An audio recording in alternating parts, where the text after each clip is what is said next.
Every team, every topic, everywhere. This is Believe.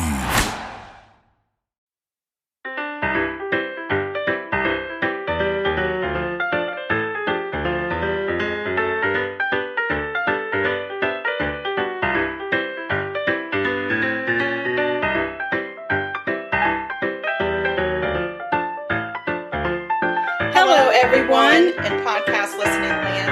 I'm Karen Devaney. And I'm Ann Varner. And we're sisters.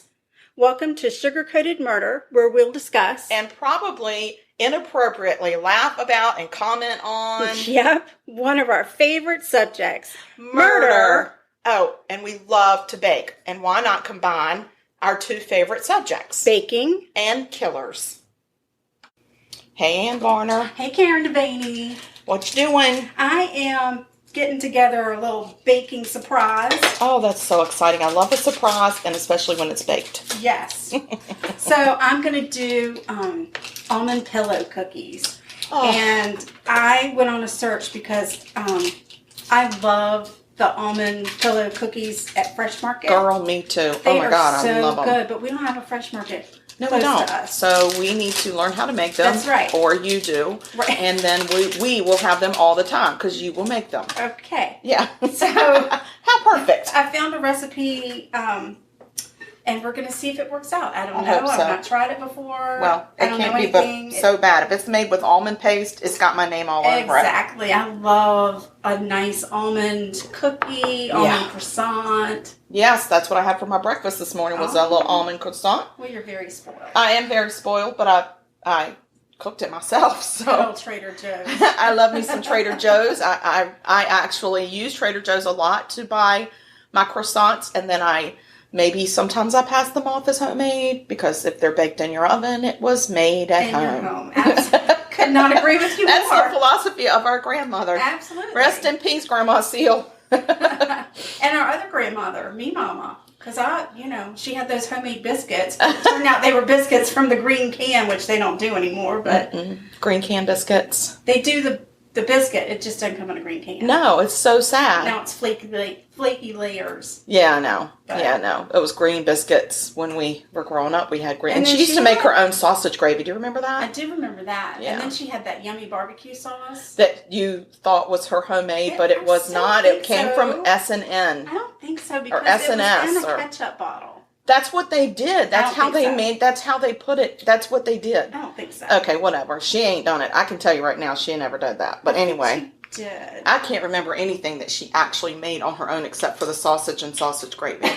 I'm not sure what else. And honestly, the sausage gravy was just a little bit of flour in with the drippings. Scrapings from the sausage that she cooked. So it wasn't, overly, but it was delicious. I'll never forget when I was in high school still, and I had been in our cousin Bonnie's wedding, and I had, even though I was the ripe old age of 17 and had a full-blown case of mono at the time, I was in the wedding and I got a little overserved. I would rather say I overserved myself because there were pictures of me drinking straight from the champagne bottle at the reception. But something happened, yada, yada, yada. I woke up on the bathroom floor covered in a blanket with no clothes on because I had puked all over Mom and Dad when they came in. Oh. And they had on their evening clothes. So that morning, I remember Mama thought she'd really get me and teach me a lesson, and she was going to make sausage biscuits with gravy, and I ate 3. Oh, wow. And I woke up and I was like, God, it smells so good. She thought it was going to make me feel like really sick and nasty. I think I had purged everything the night before. Right. So that was the night that I came in. My quote-unquote date, who met his wife that night, by the way. His future wife. He wasn't married at the time. Let's just be clear. But he actually was so embarrassed at the shape that I was in that he literally walked me up to the front porch, rang the doorbell, and walked away. And then I went in and Mama was sleeping on the couch. I remember. And I had a full-blown conversation with her like I was straight, I was good to go, and I turned around and ran square into the door. Yeah, I was because it was closed, yes. And then she said, you are a nut. And from that day forward, she would tell me I was a nut. She'd say, you are the nuttiest one I've got. Yeah. So, and I think there was some truth there. Yeah, but I think it was a term of endearment. Oh, definitely. I I really think do. in some way she was a little proud. A little bit. I mean, maybe not that I had like completely wrecked our family reputation in her hometown, but whatever. Listen. I never went back to that steakhouse ever again after that. I think they asked you not to. I'm pretty sure they had a picture of me and said, do not let this person enter. Yeah, because certain I that you threw were up asked on to a not random come. person in the steakhouse. Yeah. And then my date took me downstairs and locked me in the car so I could sleep it off. And went upstairs and then met his future wife. You're welcome. You're welcome. Matchmaker, Really? make me a They match. should definitely be thinking. Yeah, and they didn't even ask me to be in their wedding. That's so tacky. I know. Ungrateful. That's what they I don't know were. if maybe they felt like you were gonna be a little unruly at the No, wedding. not me. Woo!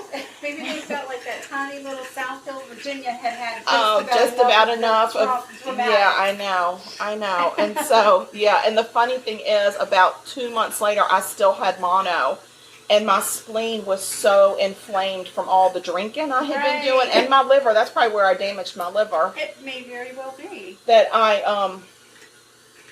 almost ended up in the hospital. Like, I was so sick. So, yay for me, but it was a great wedding. Great It was wedding. beautiful.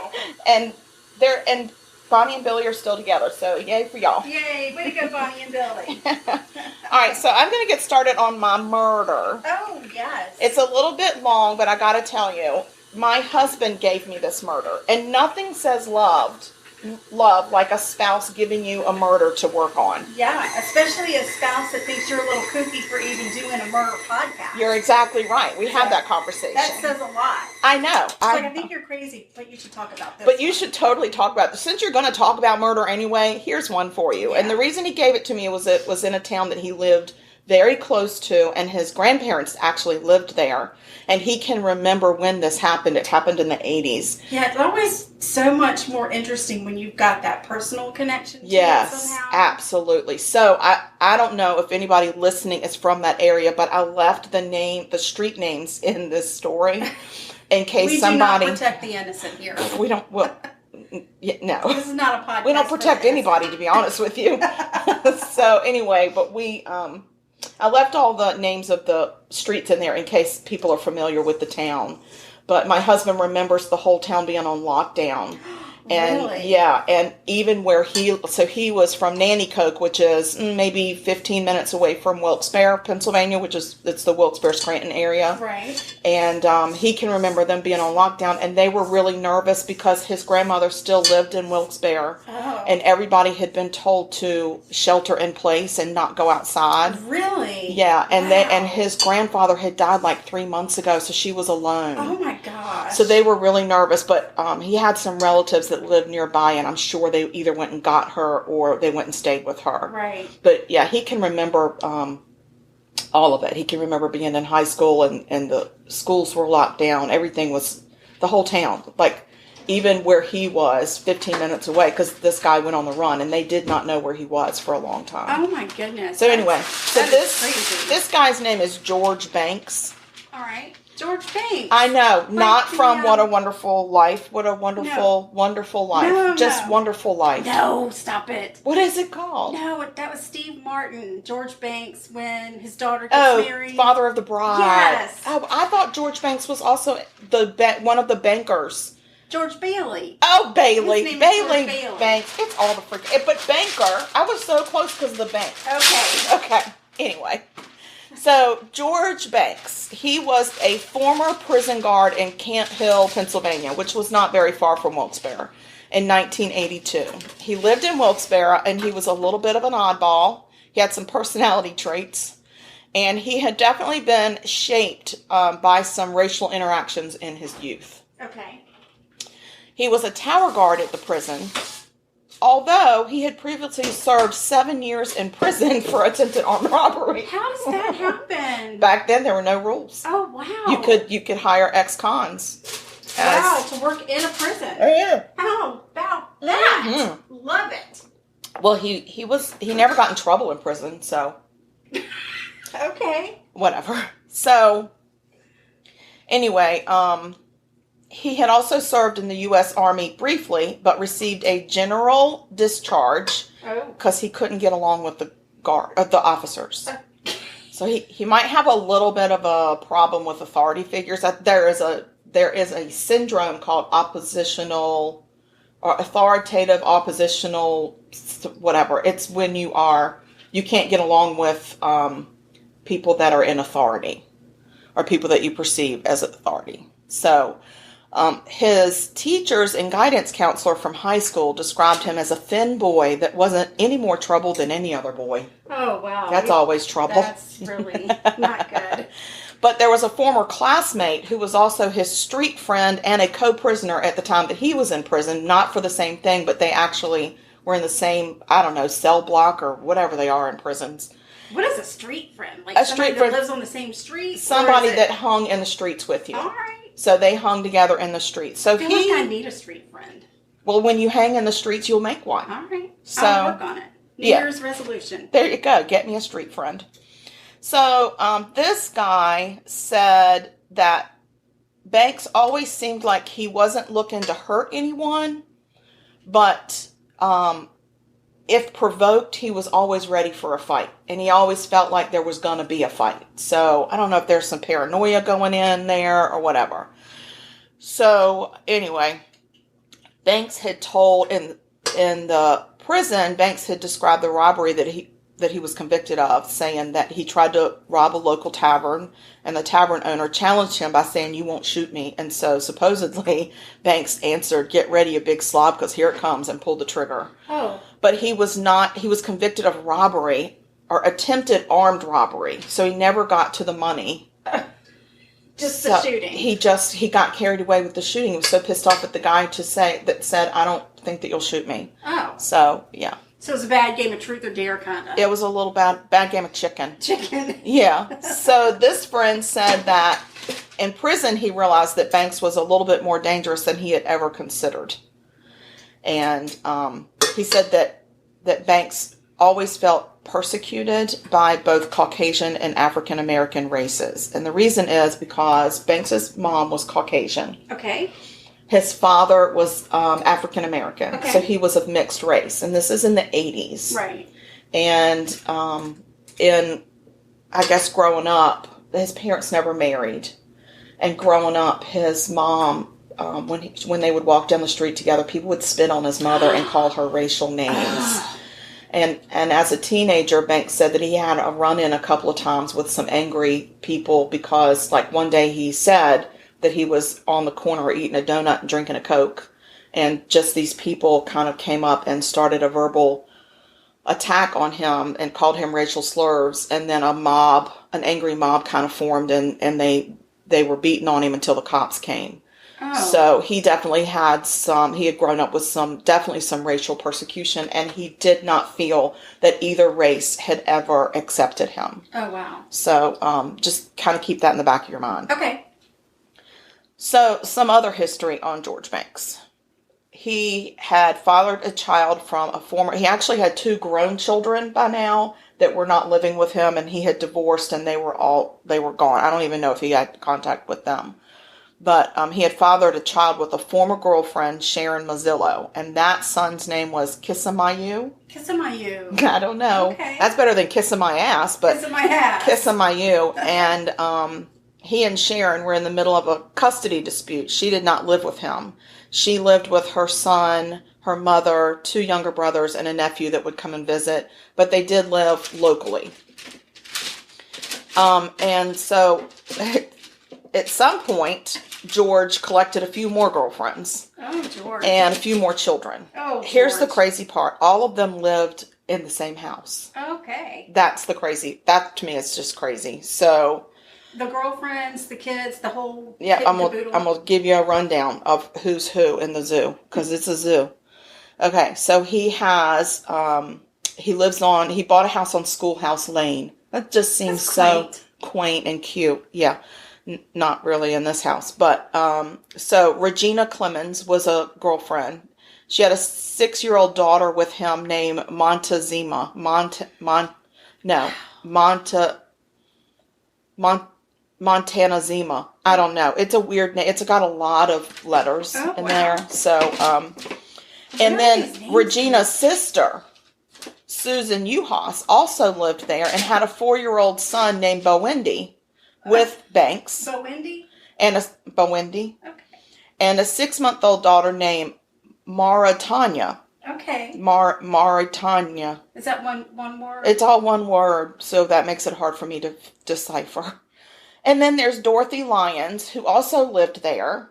She had a daughter from a previous marriage, and that daughter's name was Nancy. Oh, poor Nancy. I bet everybody picked on her. And then she bore a son who at this time is 1 year old, and his name is Rudy. Rudy. I think it's Rudy or Rowdy or Farunda. I don't know. It's something. But in the house, we have 3 girlfriends, all in their 20s. Who is picking the names of the kids? Obviously, he is. Okay. Because Dorothy had Nancy. Oh, that's right. So obviously, yeah. and then these people all have just like common names that you would know, but I guess George is the one picking these names. It's pretty crazy. So they all live together in this house, 3 girlfriends, 5 children, ages 1 to 11. Wow. 4 of those children had been fathered by Banks, and then 1 was the little girl, Nancy. This is almost like a sister wives situation. I know. So here's the crazy thing. All of the wives were Caucasian women. Okay. So he then fathered more mixed children. All of them were mixed because he was mixed. Right. Okay. So just hang on to that. Okay. It's gonna come up. Okay. Okay. So the neighbors were not big fans of Mr. Banks. Really? He was frequently seen abusing the children and the women in the yard and on the porch. Ugh. Like abusing them, like hitting them, right. Knocking them down, calling them names. Most neighbors had strained relationships with him, or they just stayed away. So more than one neighbor had been told by Banks that he didn't want any white trash in his yard, and his own people weren't welcome either. Oh. Yeah. So he also said that one day he might clean up the neighborhood and he'd be the only survivor. Oh, wow. So they pretty much just tried to stay away from him. So at work, in the prison, yeah. One day he had a dispute with one of his supervisors, and he later was in the guard tower where he worked, and he had a gun, and he threatened to kill himself. And his fellow guards had to talk him down out of the tower and not to kill himself. So he's got a little suicide issue. Wow. He had told some of his coworkers for a while that there's going to be a race war, and that he was very concerned about the fate of his children because they were all mixed, and he did not want them to live in a world like he lived in, and felt like that they were going to be persecuted in this race war because nobody was going to accept them. Aww. So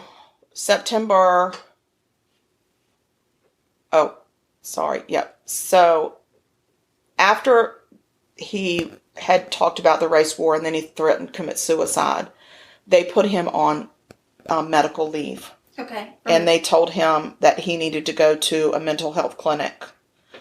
And so he went to the mental health clinic, and they decided he was not overtly homicidal or suicidal.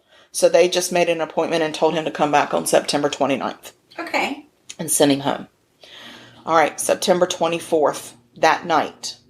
George is at home, and before going to bed, he took a cocktail of prescription drugs and a whole lot of straight gin. Uh-oh. And you know, gin makes you sin. Yeah.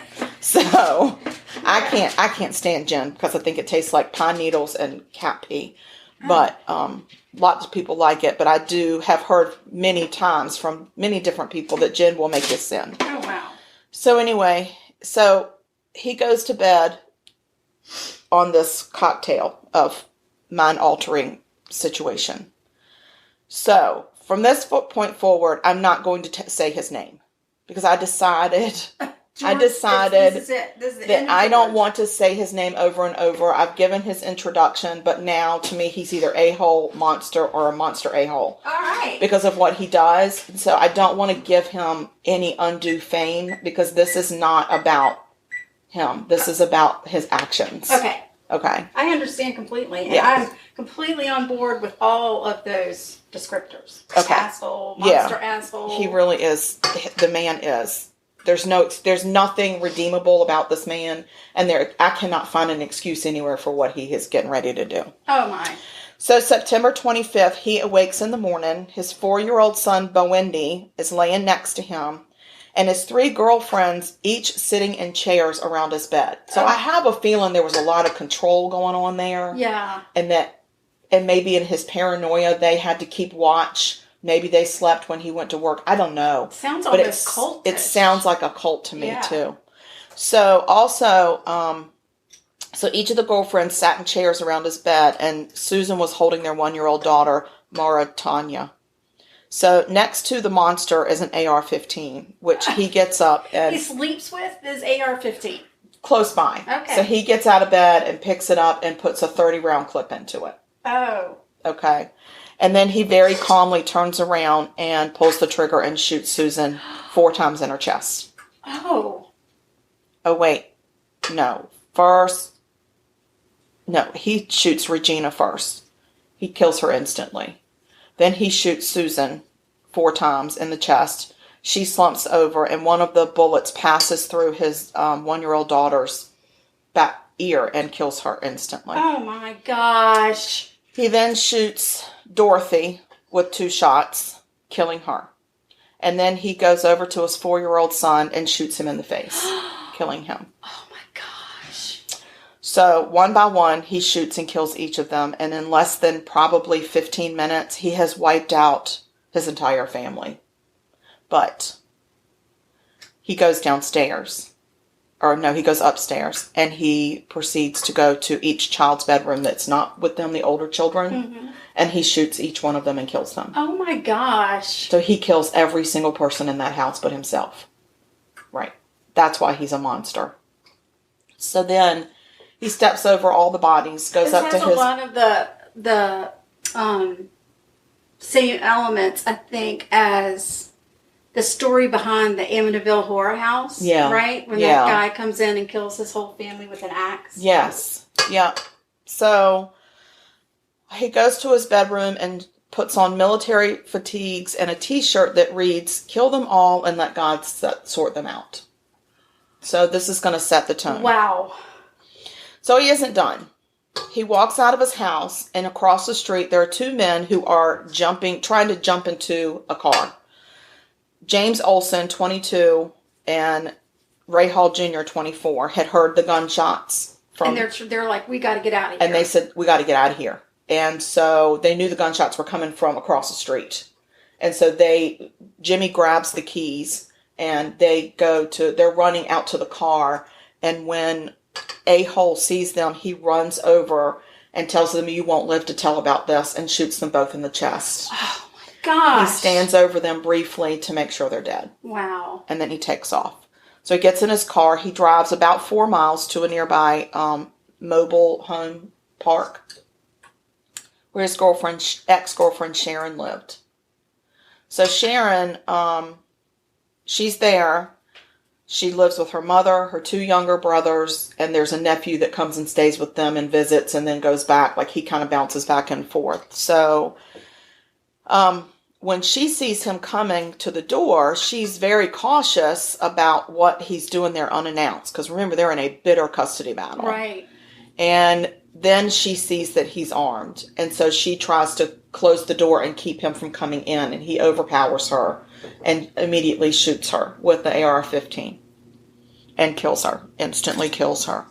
He steps over her lifeless body and sees his son, Kisamayu, sleeping on the couch with the blanket covering him.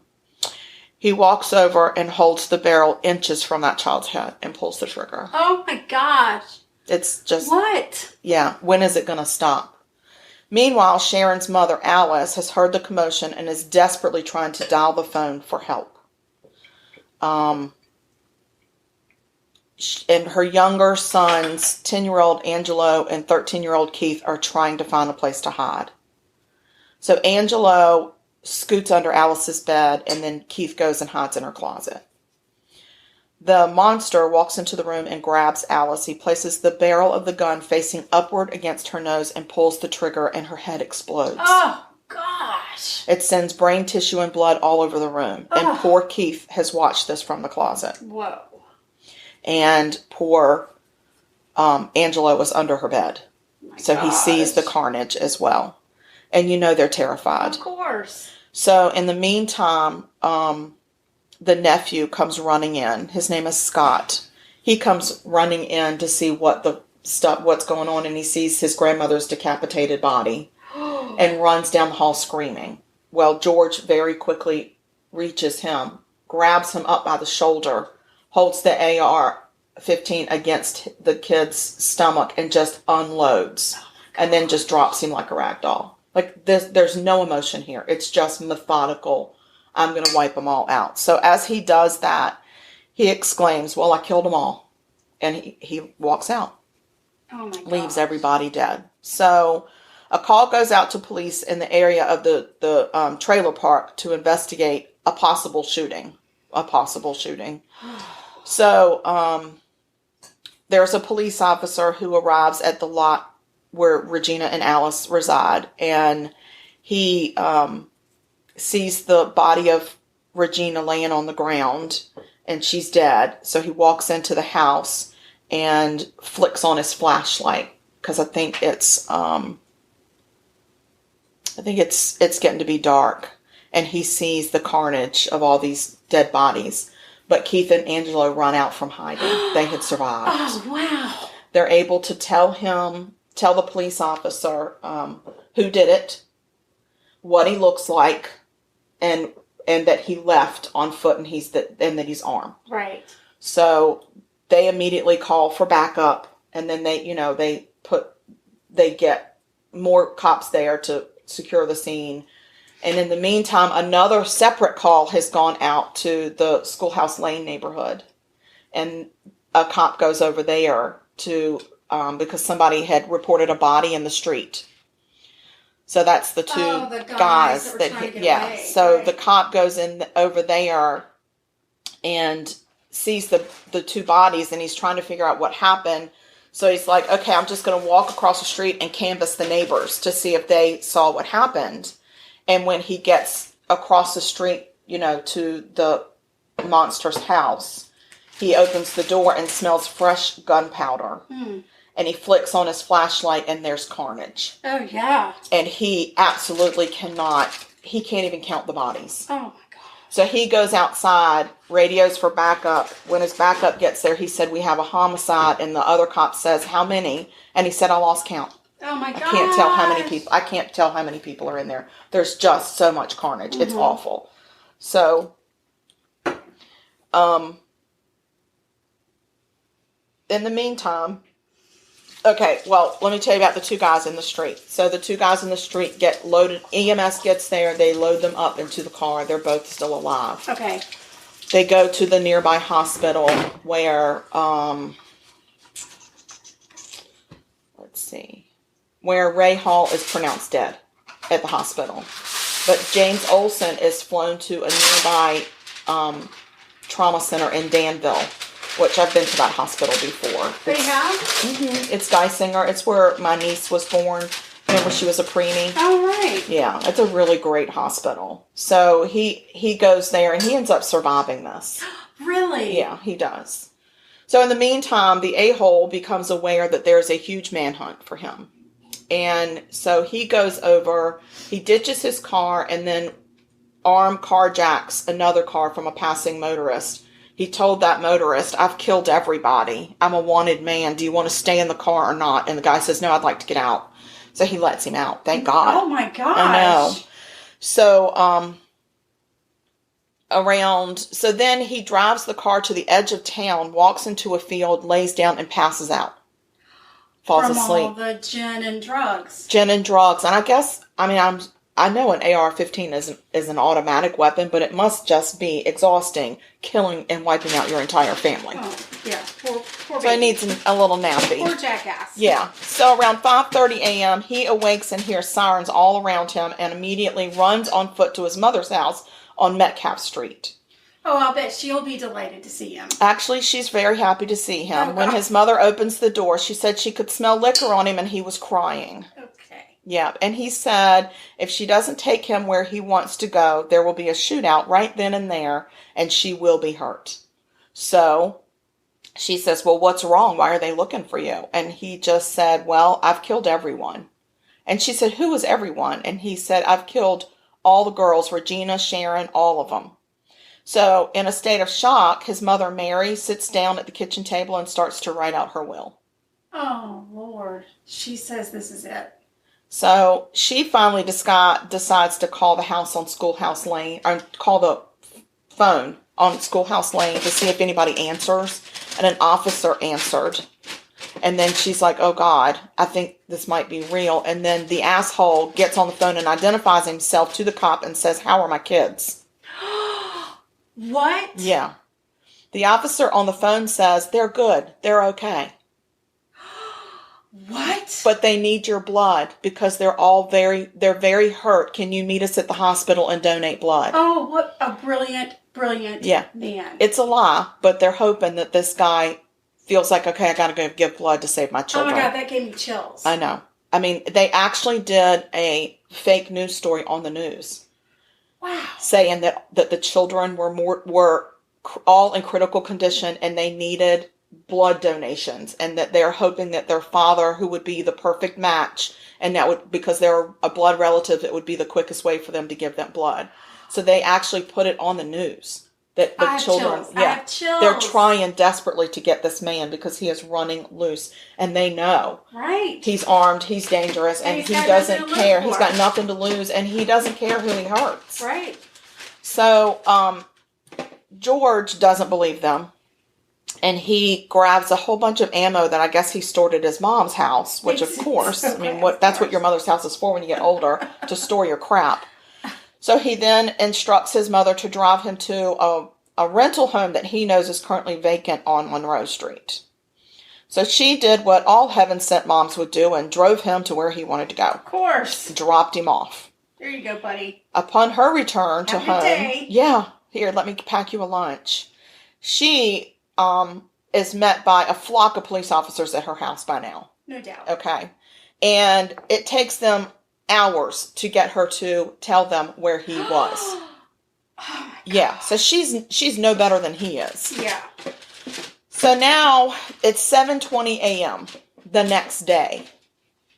They've been tracking this man. The whole town is under siege. It is, please lock your doors, do not go outside, and do not answer the door for anybody. Right. Just shelter. Get under a bed, get in a closet. There is a human storm coming through. Can you imagine? These people must have felt like it was the end of the world. Oh, I would have been beside myself. Me too. I would have been terrified. And then lock yourself in. But oh my gosh, my daughter is at work. What do I do? Like, what do you do in those situations? Right, you can't get to people.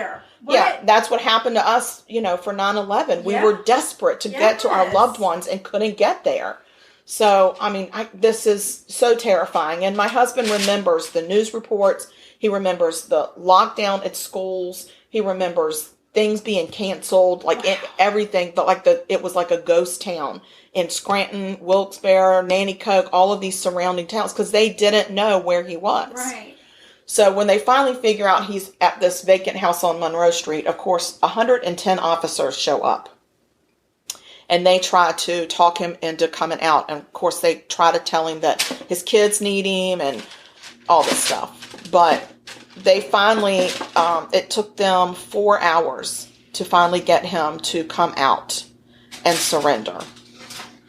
So, and it makes me mad because as a parent, I don't understand why they just can't shoot and kill him. They know he's done it. Right. Yeah, no, that's my thing, too. Why are we negotiating at this point? There's nobody inside the house. Just firebomb it. Right. But I do think there are people that feel like criminals need to I guess punished. They need to be punished. Right. That's true. He's got to have his day in court. So, speaking of day in court, June 1983, a trial begins.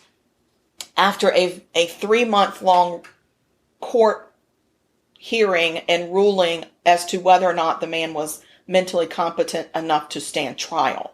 They finally agree in June he can stand trial. So they go on trial. And against the advice of his attorneys, this dumbass decides, I'm going to testify because he has now pleaded guilty. Not guilty. Oh, really? He said, I'm not guilty. I didn't do that. Do it. So he said that the police had actually killed 9 of his 13 victims. He only shot 4 people. The police killed everybody else. So he only shot, what, the 4 that the 2 boys can identify? And he's probably saying I only shot the women. I didn't shoot my kids. Wow. That's what, and he claims that the police shot everybody else because it was a conspiracy against him. Oh, wow. Yeah. So, eventually the trial is over and he is found guilty and given 12 death sentences and 1 life sentence. Well, that makes me happy. Well, it shouldn't because it's not over. Damn it! Nope. What? November of How 19... can it not be over? It's not over, sugar. It's not over. Hold on to your girdle. Well, I'm going to get it right now and hold on to it. Hold on to your girdle. Myrtle. November 1985. All of his appeals are exhausted and his death warrant is finally signed by the governor. Governor! But there's more. Go, governor. 1987, February. I don't know what we're doing between November of 85 and February of 87, but he ain't been executed. Okay? Well, yeah, I mean, people sit. I guess. So the state supreme... No. There's a third... Okay, so it goes to the state Supreme Court, and they uphold the verdict, okay? But somehow there's a third circuit court back in Pennsylvania that decides in October of 2001. Now, we're still fancy footing around. I don't know what we're doing. This man is just sitting there rotting. And after a lot of hoopla in the state and federal courts, this court reverses the death sentences due to some kind of a wording given to the jury. Really? So, but it goes back to the state Supreme Court and they said, take another look. You're wrong. Okay. All right. So finally, circuit court upholds the death penalty. Okay. At one point, there's another order that goes through to force feed the asshole because now he is on a hunger strike. And has gone 16 days without eating or drinking. Who gives a crap? That is saving the taxpayers money. Exactly. You're on death row and you want to go on a hunger strike? Let me eat a hamburger in front of you. Right. So anyway, so they finally get him back to eating. I mean, I think he's a drama queen. So anyway, October 2004, another death warrant is finally signed. Okay. Finally. But wait. No. Nope, I'm telling you. December 1st, 2004, the state Supreme Court halts the execution due to the diminished mental state of the prisoner. Are you kidding me? It seems that we have some kind of a rule that says even if you were mentally competent to stand trial, if you're not mentally healthy, we can't kill you. Are you serious? I'm not kidding. It's just awful. We need an express lane for executions, right. Not... Like, let's don't think about it. Let's just do it. Yeah, I mean, he stood trial. Right. The decision was made. And let's just pretend in his wacky ass mind that somehow the police really did execute 9 of his victims and he only killed 4. That would still be 4 death sentences. Right. Let's go. Get it done. Right. You can only kill him once. Right. But no, you have to be mentally stable for us to put you in the execution chamber. It's unbelievable. That is unbelievable. So anyway, as of January 4th, 2018, this maniacal, deranged asshole is still alive and still exists. What? On death row. Are you kidding me? I searched everywhere. I've not found a single death notice on him. So I assume he's still alive and he's 77 years old. And he has never, ever been executed for his crimes. Now that is insane. It's a kicker. It's a kicker right in the gut. Whoa. Yeah. So, what an asshole. Oh my gosh. There's so many wrong things. There's so many wrong things. But what can you do? I mean, I'm sure life isn't great for him on death row, but if you're on death row, you are segregated from the rest of the population. Right. So ain't nobody going to shank him. No, and a lot of times the prisoners end up, they've got a relationship, they've got a rapport. They have a rapport with the guards and the medical personnel and the warden, and it's I For just some of wish them, it's not a bad whatever life. jail Jeffrey Epstein went to, perhaps this guy could go there too. And just Maybe. like for a little visit. Yeah. Do you know where he is? What jail he's in? I tried to find out, but I Okay. couldn't find it. Yeah. I'm sure if I dug really, really, really, really, really deep, I could, but I just...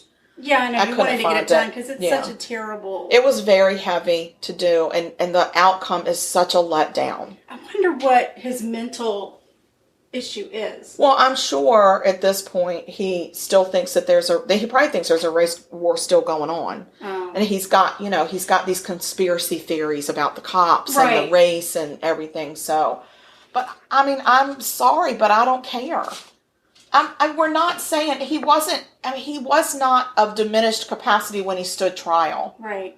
He wasn't of diminished capacity when he shot these people. He knew what he was doing was wrong. And he, okay, let's just go out on a limb and say, I wake up one morning, I'm fucked up in my head, and I kill my whole entire family. Because he had taken a bottle of pills and But then to gin. have the wherewithal to go outside and kill your two possible witnesses. Right. Get in the car, drive 4 miles down to another home, go in there and methodically kill each one of those people. Right. And he thought he had killed all of them. Like, that's not diminished capacity. Right. Sorry, Right. it's not. Right. And I'm sorry if he sat on death row and didn't get the proper nutrition and his brain rotted a little bit. Why is that our problem? I agree. It's just, I agree, it's because really, the that's just taxpayer money is what funds the prisons. So now those Yeah. poor kids that survived, the victims that survived, and have had to deal watched with it. all the crap, the PTSD are that the those ones that kids are must now have. basically paying for this man's Yeah, care. absolutely. It's awful. Yeah, it really is. And so this is probably why my husband told me to do this, not just because he was connected to the story personally, because where he lived. Right. I think he's trying to say, see, not all of these have that relief at the end, so maybe you shouldn't do this anymore. Oh. I'm thinking maybe there was some type of a hidden agenda, Yeah. because this is a very depressing, I mean, they're all depressing because it has to do with murder. Sure. But I always like it when we get to the end and it's like justice is served and Right. the gavel drops and it, everybody can go, finally. There's none of that here. He seems to have really found some loopholes along the way and Yeah. is still plugging along out there. Yeah, it's disappointing. It is, So it is very disappointing. So there you go. Fa la la la la. Happy me. holidays. I know. Wow. I Well, agree. I tell you what. I'm still kind of working with these cookies, but there is one It you can smells taste. good. Oh, shut your mouth. It's warm. I like a warm. I think the first batch, maybe I didn't put enough of the almond filling. So with these cookies, you make a Oh my dough, God. and then you make another dough. The first dough is just like an almond extract, sugar, flour, egg, a little bit of milk, and butter. Mm-hmm. The second dough is your almond paste, a little bit of eggs, some sugar, a little bit of milk. And you take the first dough and you roll it in a big ball. And then the second dough, you take like a little, almost a tablespoon, but not quite a tablespoon. You roll that into a ball, put it in the center. You flatten the first ball, drop the second dough into the center of that first ball that's been flattened. Then you pinch it around, make a new ball, put it on the pan, flatten it with your hand, and you cook it. So it's supposed to have that almond paste center. I'm not quite sure. Are these the ones that you think you messed up? Uh-huh. Oh, Lord. Oh. I don't feel that way at all. These are fantastic. Yeah, I think they're pretty good, but I mean, they're not exactly like the ones we get from Fresh Market, Okay. but they are very flavorful and They're very good. I can't wait to taste the ones you think aren't messed up. I don't know. It's a new recipe. I never seen it before. No, it's So you good. just never know how something like this is going to turn And that's out. why I I'm mean, here, sugar. Yes, To tell you. I will tell You're a you if it's tester. not good, you cannot put that out in the public. I shall tester. take this off your hands. So, okay. Well, you keep on going and you can start talking about your murder soon. Okay, I'll talk about my murder. North Carolina border in southeastern Virginia, called Franklin. Franklin, Virginia. I know you know that, but our listeners may not. And it was tiny little southern town. So I think it had, when we were growing up, maybe I think I read some statistics on it that maybe 8,000 people. Right. Maybe. Yeah.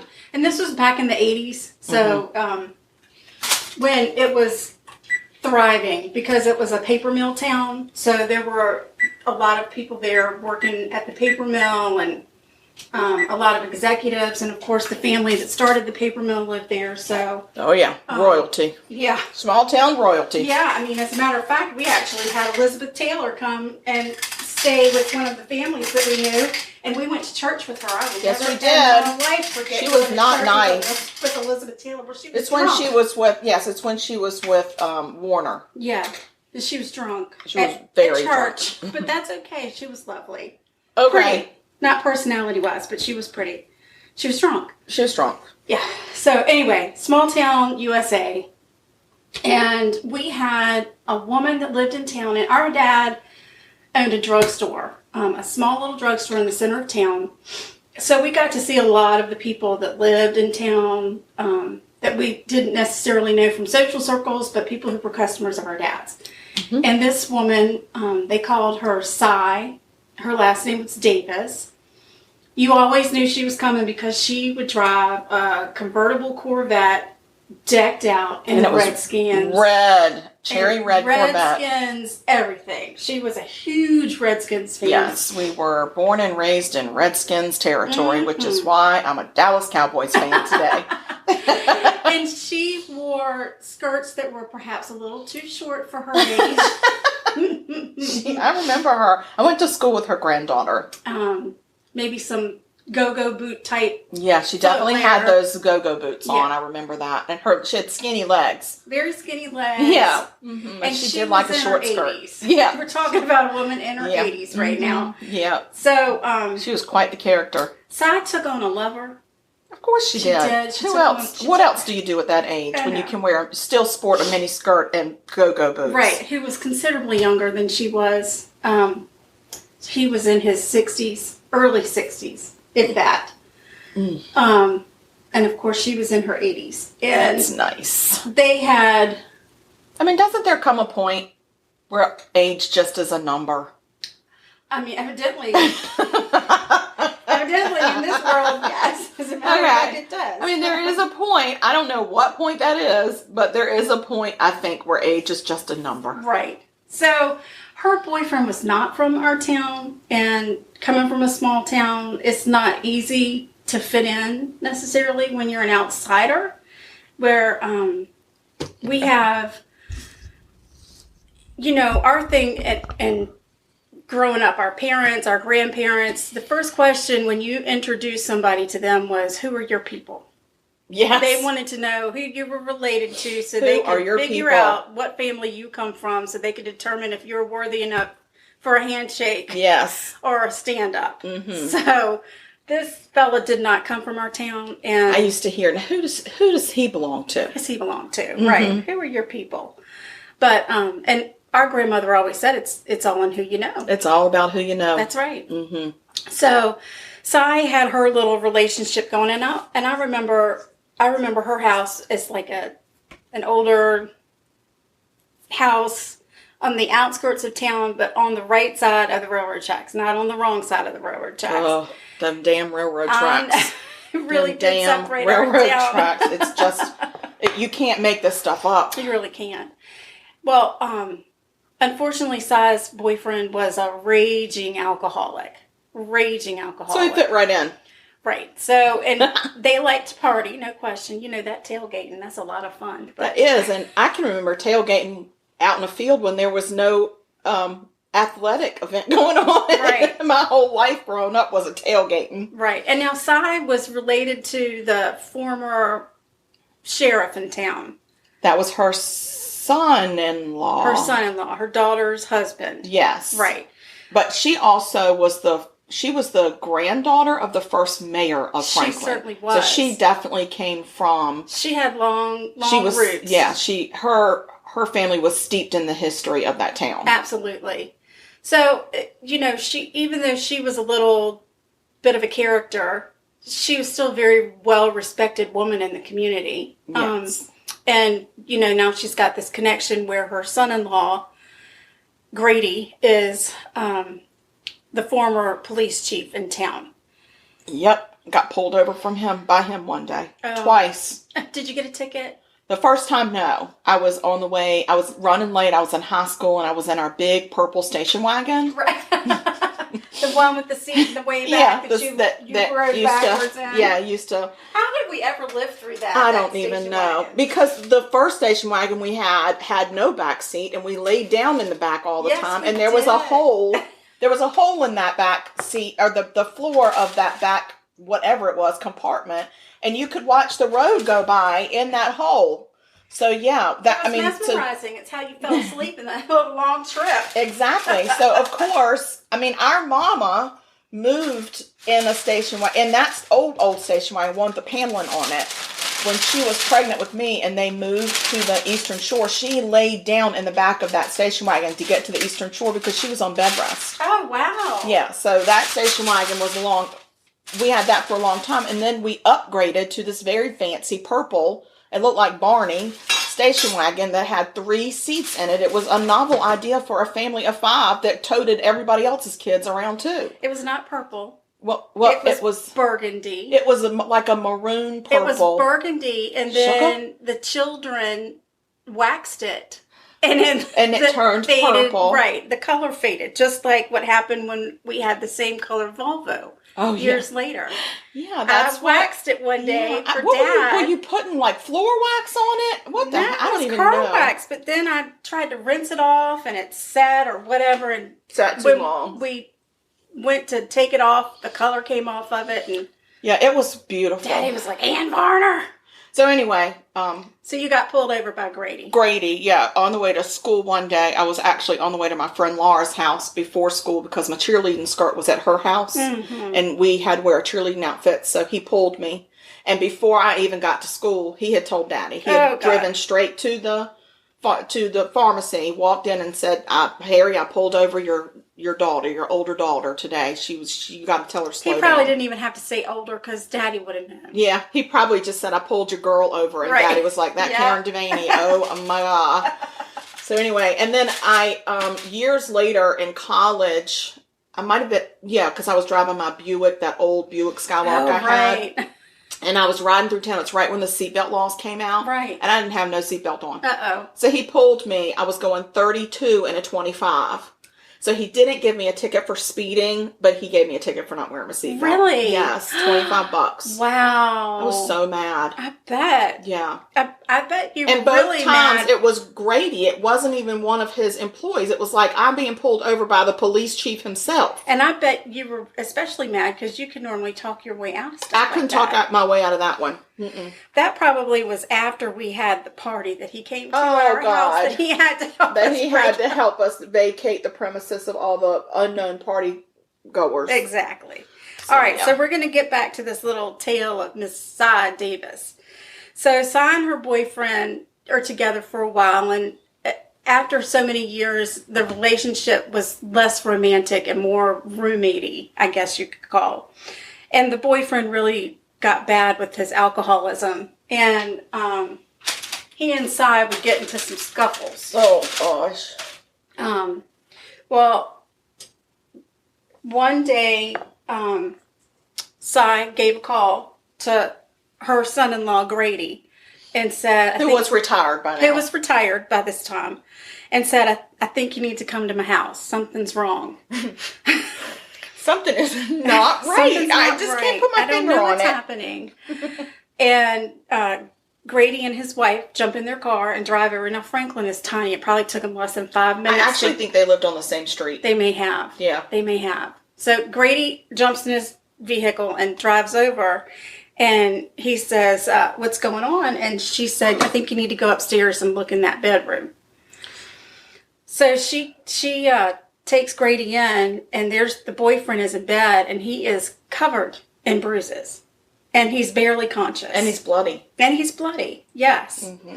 And oh, by the way, downstairs in the kitchen, there's a lot of blood. There's blood in the kitchen. Which immediately, any good daughter is going to start cleaning that stuff up because somebody done bled in the kitchen. She started cleaning some stuff up, for my mama. And then Grady said, I think you ought to call 911. And he went over to the boyfriend and says, "It looks like you've taken a tumble. You've had quite a spill. You've had a spill. And you spilled all the way upstairs into your bed." Right. So the EMS workers get there, and they come in, and they are working on this boyfriend a little bit, and they load him up and take him out, and they leave and take this fella to the hospital, and this fella dies from blunt force trauma to the head. He also had a heart attack. Or, no, I think Cy said she thought he had a heart attack. Right. Fallen. Yes, that he had fallen, had a heart attack, but no. No. That's what she said. Right. So that's why it didn't seem right. It did not seem right. And there was, so you remember Grady's retired, and there may have been some speculation in town that maybe Grady was a little less than honest. Okay. So, in his workings when he was a police officer, that maybe he had not been truthful in his job. That was the speculation. That was the speculation. Never so proven. There were those in an authoritative position that felt like he wasn't trustworthy enough to maybe give them a description of the scene. So they did send people in to take pictures of the scene because they weren't really sure what happens, and you got to investigate if somebody comes in and they're dying of blunt force trauma, because they're like, what the hell? Well, it turns out that they believe Cy had beaten this man with a baseball bat, that they had an argument. I mean, it happens. Right.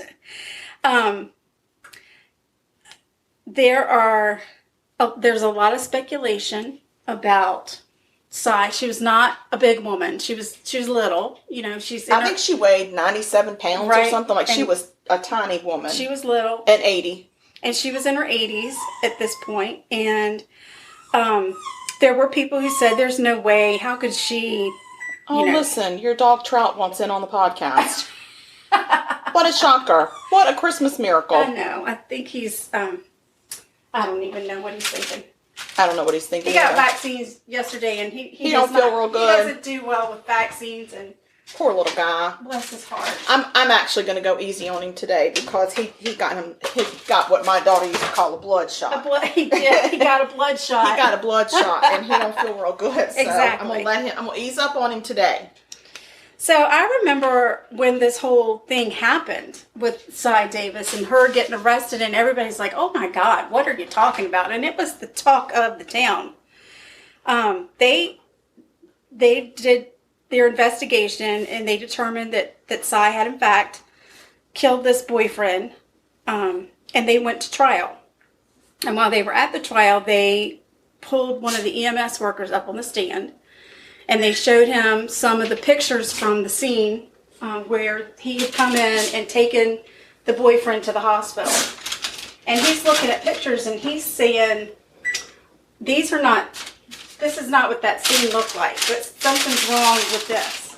So the difference was when they got to the bedroom to work on this man, who I don't know his name, and that's a horrible thing because he's the victim. But when they got to him and worked on him,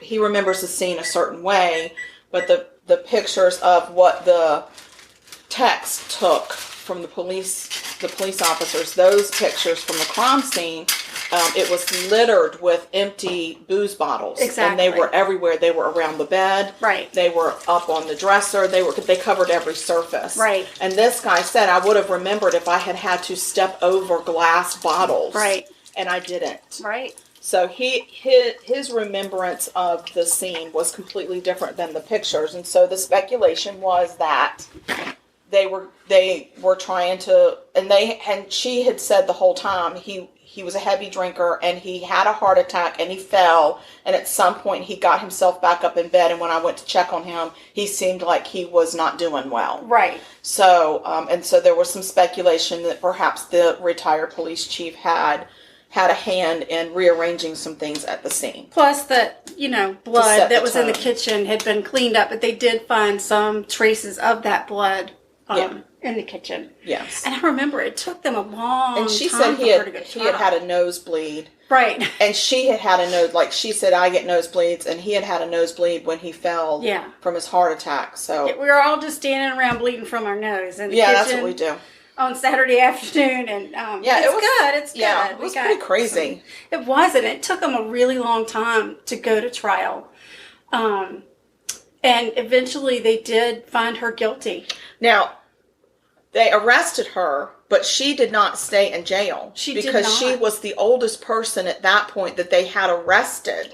And a woman. woman. Right. And they did not feel comfortable putting an elderly woman that weighed 97 pounds in jail. Right. They just said, we can't do it. So she stayed at her house for the trial, and she had free range. Like at that point, she was still getting up every day and going. She had a routine, right? That she would go to the post office and to the market and to the bank every single day. Yeah, people still saw her out and about, and she was, saying, "I can't believe that they're doing this to me. Do I look like somebody that could beat somebody to death?" Right, and she really was a frail old woman, and she was, but she wasn't, because she got around just fine, and she did like to party, and she danced.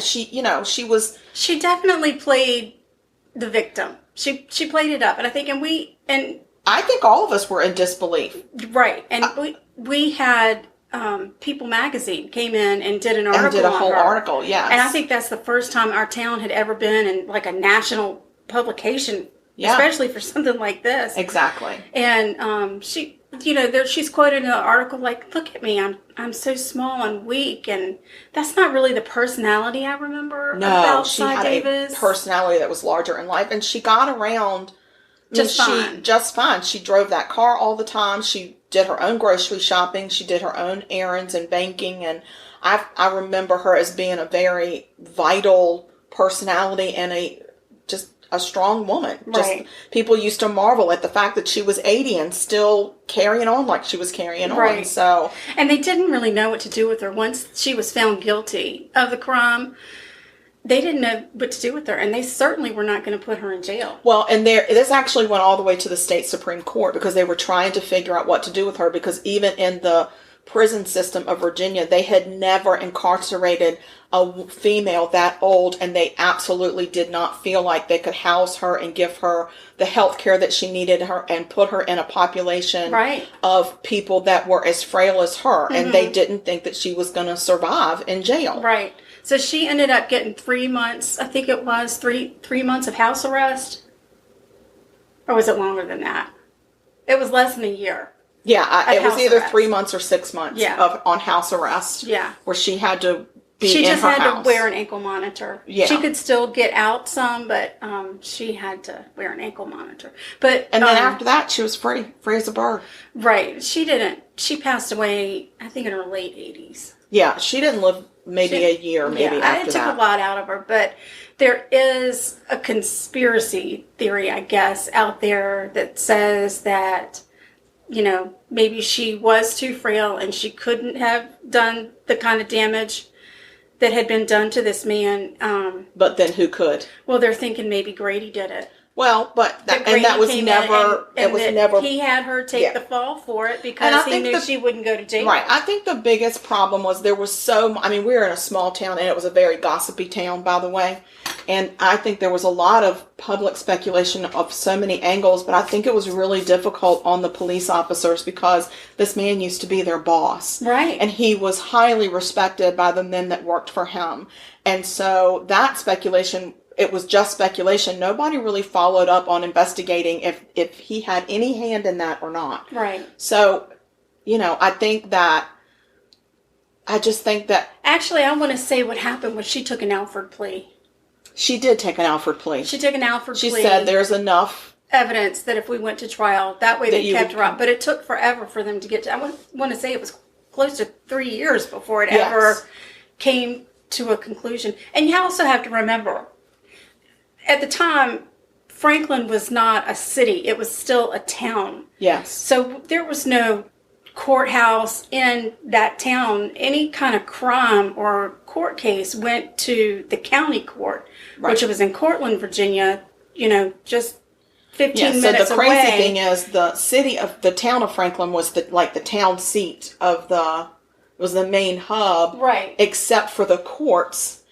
And the courts were in Cortland in Southampton County, which Franklin's in that county, but normally it's like everything's in the hub, in the town seat, and it was kind of jumbled around a little bit. So it's I don't know. I think that there was just there's a lot of mystery and play in it, and it was the talk of the town for years. Right. And there was a lot of speculation and a lot of conspiracy theories, but nothing was ever proven. And so I think once she took that plea, then they were at the point where, okay, what do we do with her? Right, now what? And at that point, her health was not great. Right. And so now she's, her health is diminishing, and they are not going to put her in a prison. No. So then it becomes, okay, now what do we do with her? And how long can you put this woman on house arrest in Franklin, Virginia? Right. So I think at that point, being on house arrest was almost like a redundancy, because I think by then her health had declined enough that she probably wasn't doing a whole lot for herself anyway by then. No, I don't think so. I think that her daughter and Grady looked after her. And her grandchildren, I know, were very close to her and looked after her. Took things in for her. And it was really the first time, we were in college at the time when it happened, but it was the first time I can remember. I know that there were murders in that town because I can remember a few that impacted the town that we'll talk about later, but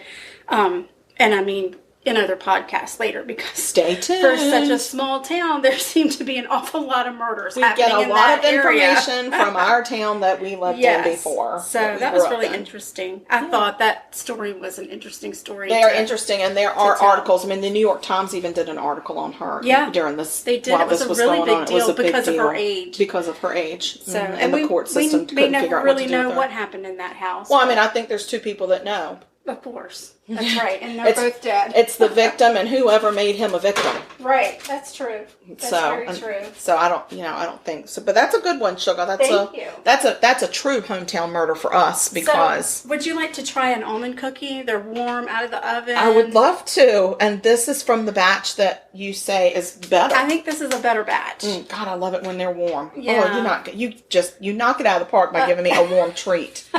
So hold on, let me get this. Mm-hmm.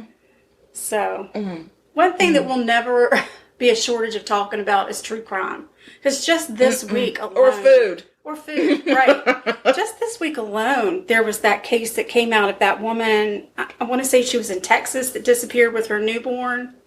Did you see that one? No. And, they had not an Amber Alert out, but a missing persons alert out because she had dropped her 6-year-old son off at school and then disappeared. She had a 3-week-old baby. No. And this week they found the mother's body. And they found the baby alive, living with somebody in a house close by. And this woman was actually a really good friend of the woman who was murdered. I don't know all the details. We'll have to maybe do that one for our podcast when we found out all of the information. The baby is perfectly healthy, had been well cared for. But yeah, this was a friend of hers who was at the hospital when she gave birth. And they think she murdered her. Yeah. Oh, that's so awful. They do. They think that she murdered her and told people that she had a baby. Oh my God, people are crazy. I know. So we'll do that one. Yep. No, what'd you think of that cookie? Oh, Sugar, it's so good. We're going to sign off now because I'm going to eat about 5 more of these cookies. So I want everybody out there to stay sweet. And y'all have a great week. Bye now. Bye.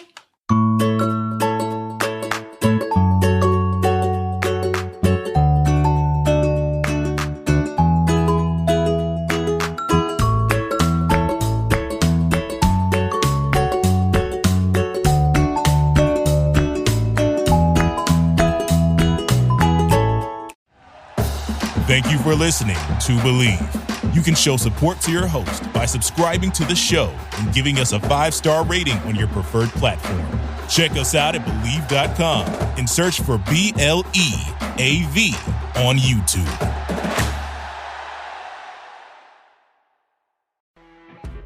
You know when you're listening to a true crime story that has an unbelievable plot twist that makes you stop in your tracks?